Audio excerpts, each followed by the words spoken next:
Greetings, fellow Taoists, and welcome to Donghua family. On the 10,000-mile path of cultivation, every step forward is paid for with sweat, blood, and countless fortuitous encounters. Among these myriad opportunities, some resources are hailed as treasures of heaven and earth, capable of allowing a cultivator to soar in a single step, even bringing the dead back to life. One of the most precious of these wonders is the spring of the spirit eye. So, where does the spring of the spirit eye originate from? How is it different from other types of spirit eyes? Besides using it for his own cultivation, for what other earth-shattering purposes did HanLi use it?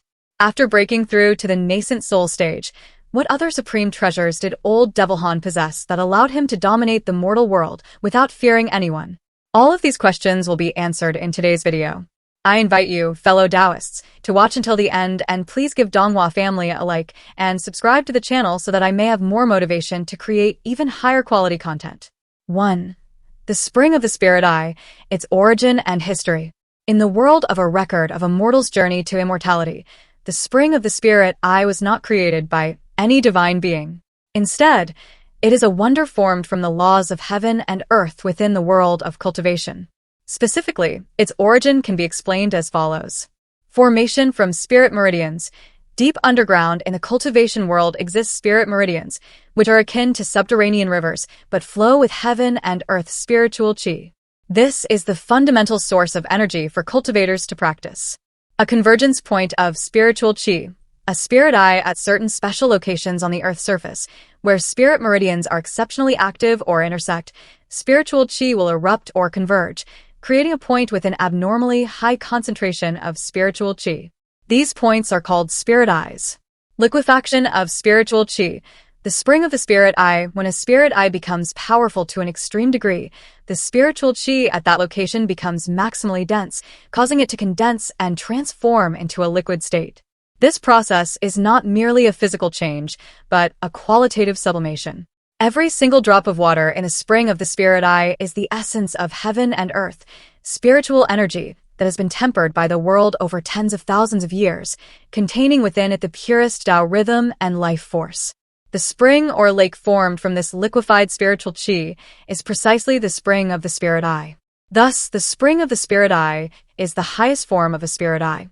Cultivating here helps increase the absorption speed of spiritual chi many times over, which is why major sects often build their headquarters upon great spirit meridians that contain such a wonder. 2. A comparison between the spring of the spirit eye and other spirit eyes. The most fundamental difference between them lies in their nature and form. If at a common spirit eye, a cultivator can only perceive the spiritual energy as a faint, illusory mist, needing to make an effort to guide it into their bodies, then cultivating at a spring of the spirit eye is like bathing in an ocean of spiritual power, where every inch of skin and flesh is cleansed, meridians are unblocked, and one's cultivation base advances at an unimaginable speed. Common spirit eye only creates an area with a higher concentration of spiritual chi than its surroundings. Although valuable, they are relatively common and serve as the basic standard for a good cultivation site for low-level cultivators. Spring of the spirit eye is a true wonder of heaven and earth. The water from the spirit spring not only creates a superior cultivation environment, but the water itself is a type of natural treasure that can be used to accelerate the maturation of spiritual herbs, nurture spirit beasts, or enhance the quality of pills and magic treasures. It is precisely because of this heaven and earth difference that the discovery of a spring of the spirit eye often ignites earth-shattering, bloody wars between top-tier powers, because whoever possesses it holds the key to dominating an entire region. So, have you fellow Taoists figured out what HanLi used the spring of the spirit eye for? Let's continue watching. 3. The applications of the spring of the spirit eye in HanLi's hands. No matter how powerful a supreme treasure is, it requires a master with enough wisdom and opportunity to unleash its full potential. HanLi was just such a person. He utilized the spring of the spirit eye and other similar precious spiritual liquids for many crucial purposes. Advancing his personal cultivation, this was the most direct application. HanLi took advantage of places with spirit springs to enter secluded cultivation, allowing him to accelerate his spiritual chi absorption and break through realms much faster than cultivating in ordinary places. Cultivating and promoting the growth of spiritual herbs, this was HanLi's most characteristic and essential application, especially when combined with the supreme treasure, the small green bottle, having controlling bottle. HanLi used the spiritual liquid concocted from the small green bottle to water his spiritual herbs, shortening their growth time from hundreds or thousands of years down to just a few years, or even a few months, providing him with an endless supply of ingredients for alchemy. Alchemy and item refining. Improving the quality of medicinal pills. When concocting pills, using water from the spirit spring could increase the success rate, remove impurities, and cause the resulting pills to contain a superior, pure spiritual power. Assisting in item refining. During the process of refining magic treasures, adding a small amount of the spiritual liquid could help enhance the spiritual nature and power of the treasure.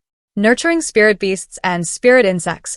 HanLi also used the spiritual liquid to nurture his spirit beasts and spirit insects, such as his swarm of gold-devouring beetles, helping them evolve faster and become powerful assistants in battle. It can be said that the spring of the spirit eye and similar spiritual liquids were strategic resources that played a key role in helping HanLi, a person with ordinary aptitude, to rapidly increase his strength and step-by-step advance to the pinnacle on the arduous path of cultivation. Besides the spring of the spirit eye, HanLi also possessed countless other rare and hard-to-find treasures. And of course, in upcoming videos, Donghua family will release more in-depth analyses of those treasures. I encourage you, fellow Taoists, to subscribe to my channel to receive the newest videos as soon as possible. If you have any suggestions or questions, please leave a comment below. For now, goodbye, and see you in the next chapter's tale.